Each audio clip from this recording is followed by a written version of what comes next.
Hi guys, yung 21-day workout challenge with meal plan, ang reward, better version of yourself. Kayo, gaganda katawan nyo, gaganda yung mind, body, and soul nyo.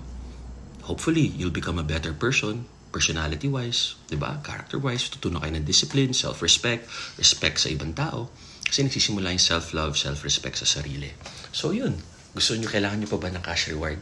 Hayaan nyo someday.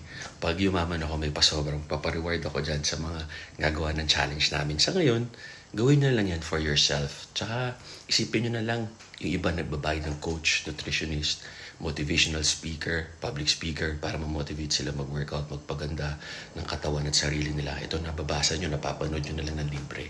So do it for you or for your loved ones, for your future kids, family, wife, husband. Yun. Kung ayaw nyo, okay rin lang. Di ba? Tama kayo, mali kami.